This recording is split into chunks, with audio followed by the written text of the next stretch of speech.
거울 속의 앨리스에서 붉은 여왕개미는 이렇게 말합니다. 제자리에 머물기 위해서는 끊임없이 뛰어야 한다. 이것이 우리의 현실이라면 어쩔 수 없이 받아들이기보다는 즐겁게 받아들이는 것, 이것이 진정 현명한 사람이겠지요. 지금부터 사회 노동상식 첫 번째 파트를 시작하도록 하겠습니다. 첫 번째, 어떤 대상이 변화하려고 해도 주변 환경과 경쟁 대상이 역시 끊임없이 변화하기 때문에 오히려 상대적으로 뒤처지거나 제자리에 머무는 현상을 무엇이라고 할까요?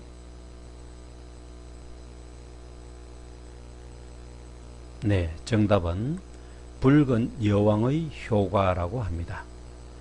루이스 캐럴의 이상한 나라의 앨리스의 속편인 거울 나라의 앨리스 소설에서 앨리스는 붉은 여왕에게 이렇게 이야기합니다. 저는 열심히 뛰고 있는데 왜 앞으로 나아가지 않는 것이지요? 붉은 여왕은 앨리스에게 이렇게 이야기합니다. 제자리에 있기 위해서는 끊임없이 뛰어야 한다. 자신이 움직일 때 주변 세계도 함께 움직이고 있기 때문에 다른 사람보다 뛰어나기 위해서는 그 이상을 달려야 겨우 앞지를 수 있기 때문이다 라고 이야기했습니다. 두 번째, 65세 이상 인구가 총 인구를 차지하는 비율이 14% 이상인 경우를 무엇이라고 할까요?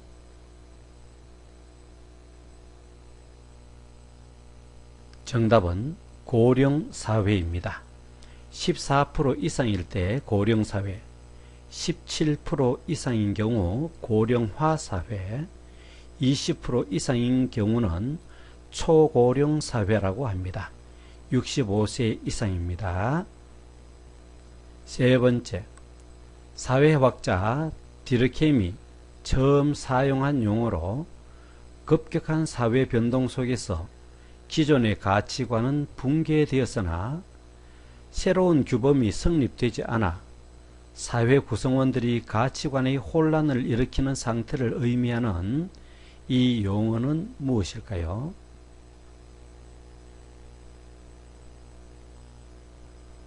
정답은 아노미 현상이라 합니다. 아노미는 사회적 혼란으로 규범이 사라지고 가치관이 붕괴되면서 나타나는 사회적, 개인적 불안정 상태를 뜻하는 말입니다.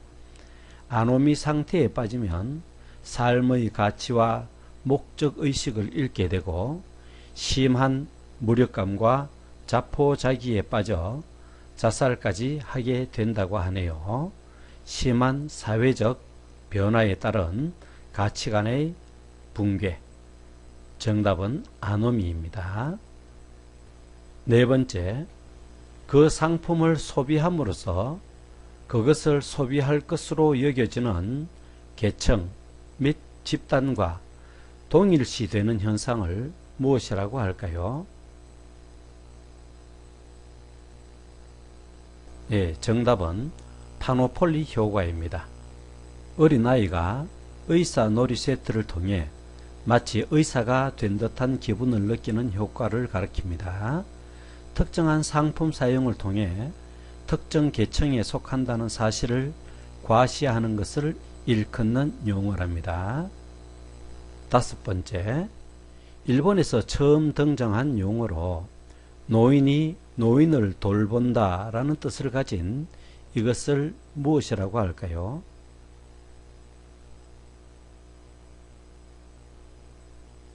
네, 정답은 노노게호입니다. 노인들이 서로 보호한다는 이야기죠. 그죠?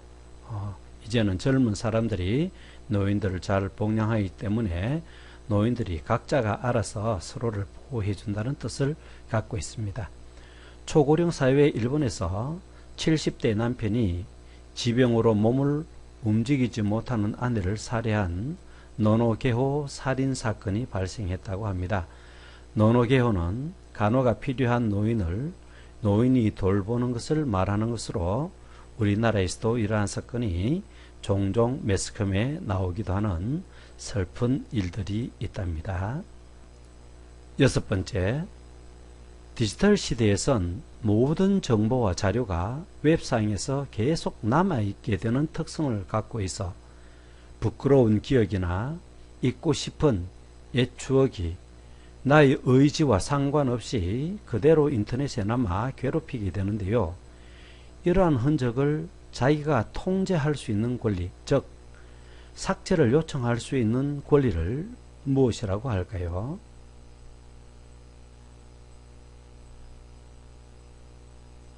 네, 정답은 잊혀질 권리, 잊힐 권리라고 이야기합니다. 알 권리만 주장하여 사생활을 지나치게 침해하거나 또 잊혀질 권리만 주장하여 표현의 자유가 억압받는다면 분명 문제이겠지요. 알 권리와 잊혀질 권리는 상충된 권리이지만 서로 충돌되는 권리이지만 충분히 그 교집합을 찾는 노력이 무엇보다도 필요하겠지요. 일곱 번째, 근로자가 연간 지급받는 수당, 상여금 등의 모든 임금의 합계를 12개월로 나눈 액수에 의해 임금 인상률을 결정하는 것을 무엇이라고 할까요?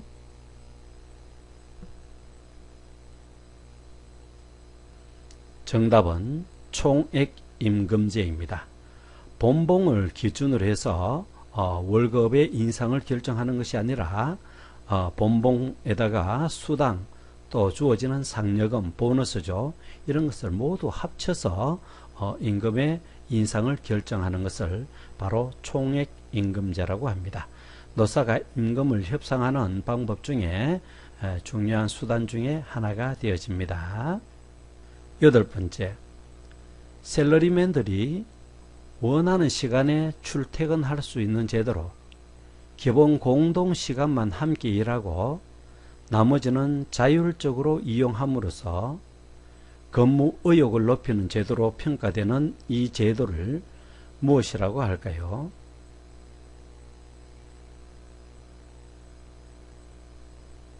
정답은 플렉스 타임제라고 합니다. 플렉스, 유연한 시간제죠.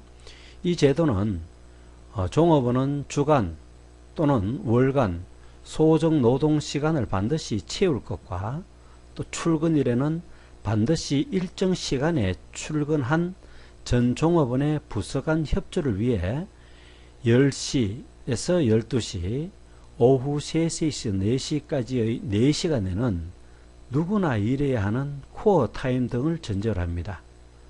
공통적으로 일하는 시간을 이야기하는 거죠. 그래야 상호 간의 업무의 협조도 일어나고 인수인계도 정확하게 이루어지는 것이죠. 플렉스 타임제는 교통난의 완화, 또 종업원의 생활관리 등이 이점으로 있으며 기업으로서는 노동력 확보가 쉽고 임금 지불 등을 줄이는 이점 등이 있다고 합니다. 아홉 번째, 도시의 급격한 팽창에 따라 대도시의 교외가 무질서 또는 무계획적으로 주택화되는 현상으로 도시 계획과는 달리 교외의 땅값이 산 지역을 찾아 교외로 주택이 침식되어 가는 현상을 무엇이라고 할까요?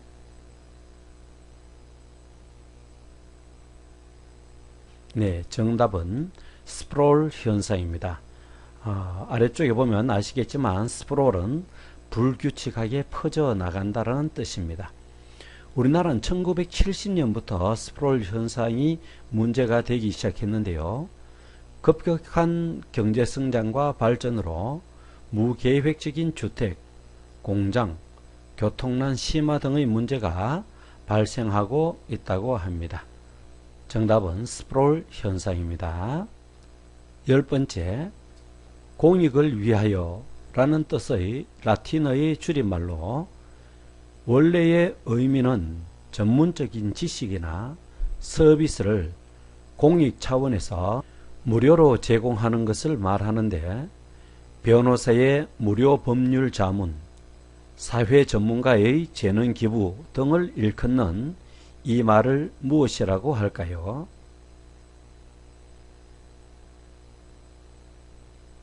정답은 프로보노입니다. 대한변호사협회가 서울 역삼동 대한변협회관 18층에 프로보노 지원센터를 열고 소외계층에게 무료로 법률 서비스를 제공하는 공익활동을 시작하고 있다고 하네요. 라틴어 프로보노 퍼블리코에서 유래되어진 용어 공익을 위하여라는 프로보노 잘 기억하도록 합시다. 11번째, 외국인 근로자의 합법적 취업을 보장하고 국내 근로자처럼 노동관계법에 따라 임금과 복지 등에서 동등하게 대우받도록 하는 제도를 무엇이라고 할까요?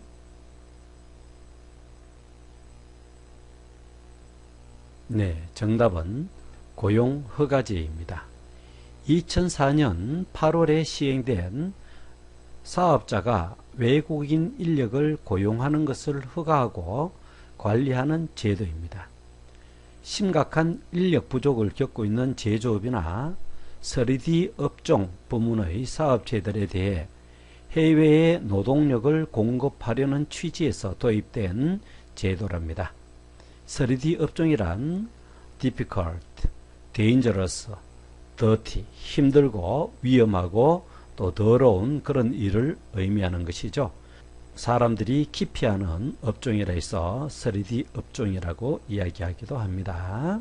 12번째, 반사회적인 범죄를 저지르고 자신의 행동에 대한 죄책감이 없다는 점에서는 사이코패스와 비슷하지만 잘못된 행동이라는 것을 알면서도 반사회적인 행위를 한다는 특징이 있는 이것을 무엇이라고 할까요?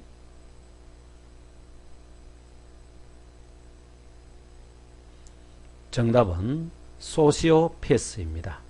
사회를 뜻하는 소시오와 병리 상태를 의미하는 패시의 합성어로 법규를 무시하고 인권 침해 행위 등을 반복해 저지르는 정신질환을 일컫는 말입니다. 잘못된 행동이라는 것을 알면서도 반사회적 행위를 계속한다는 특징을 가진 이것을 우리는 소시오패스라고 합니다.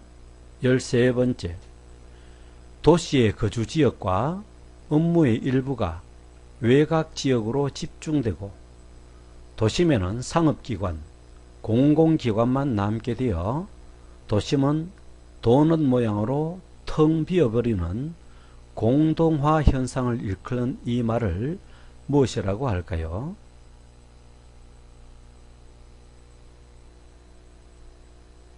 정답은 도넛 현상입니다.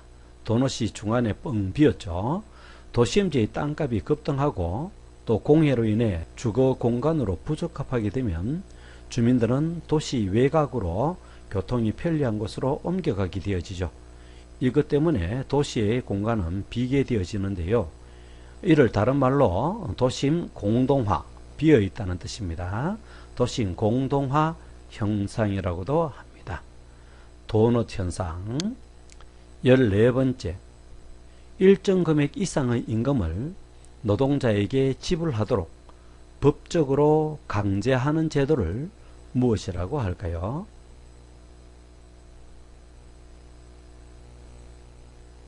네, 정답은 최저임금제입니다. 노동자들의 최저생활을 보장하기 위한 제도가 되어지겠죠. 2021년 최저시급은 8,720원이고 2022년 최저시급은 5.1% 상승한 9,160원입니다. 9,160원, 월 209시간을 기준으로 하여 191만 4,440원이 기본급이 되어지겠습니다. 최저임금제 9,160원입니다. 15번째, 불환기의 고용문제 해결 방법으로 기업 내에 있는 모든 근로자 혹은 일부 근로자의 근로시간을 단축함으로써 전체 고용지수를 유지, 정대하려는 형태의 업무 분담을 무엇이라고 할까요?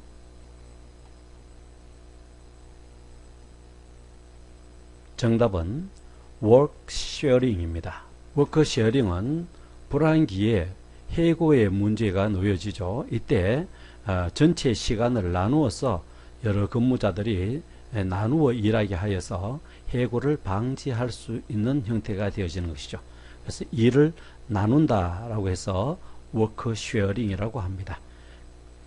근로자의 직무를 분할하여 일자리를 나누는 잡 쉐어링이라는 용어도 알아놓았으면 좋겠습니다. 워크 쉐어링은 시간을 쪼개어 서로 일을 나누어 하는 것이고요. 잡 쉐어링은 직무, 내가 하는 일을 나누어서 둘이서 하는 것을 잡 쉐어링이라고 합니다. 16번째, 예상하지 못한 일이 한꺼번에 몰아닥치는 극적인 변화의 순간을 일컫는 말로 어떤 상황이 처음에는 서서히 진행되다가 어느 순간 갑자기 급격하게 변하기 시작하는 극적인 순간을 무엇이라고 할까요?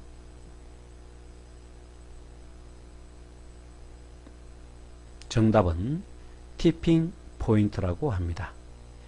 인기가 없던 제품이 갑자기 폭발적인 인기를 끌게 되는 시점이나 계기를 일컫는 말이기도 합니다.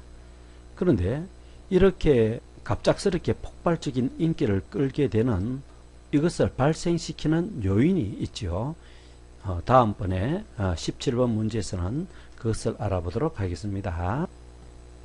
17번째, 티핑 포인트를 일으키는 몇 가지 요인이 있는데 영향력 있는 소수에 의해 이 티핑 현상이 발생하는 이 법칙이 있고요. 영향력 있는 소수에 의해서 두 번째는 전해지는 메시지가 설득력, 흡인력이 있어 사람들 기억 속에 잘 기억되어 발생하는, 딱 접착되어 발생하는 이 법칙이 있고요. 세 번째는 주변 상황과 잘 맞아 떨어져서 발생하는 이 법칙이 있습니다. 이 세 가지 법칙을 순서대로 한번 말해 보세요.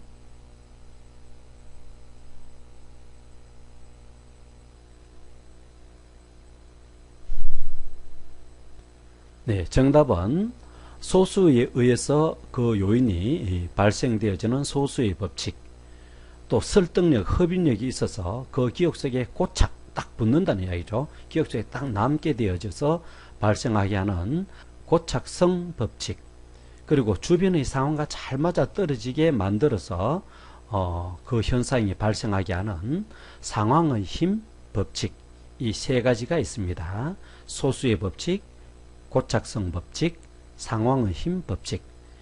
티핑 포인트를 어떻게 만드느냐, 이것은 여러 가지 전략을 수립하는 사람의 중요한 과제가 되어질 수 있습니다. 어떠한 그래프도 꾸준히 우상향하는, 즉 꾸준히 발전하는 상황을 보여주는 경우는 없답니다. 지금은 성과가 없지만 어느 순간 급격히 실력이 향상되어 큰 진보를 가지게 되는 경우가 발생할 것입니다. 그러므로 지금 이 순간 꾸준히 걸으십시오. 오늘도 한 걸음 내디딘 당신이 바로 승리자입니다. 대단히 수고 많으셨습니다.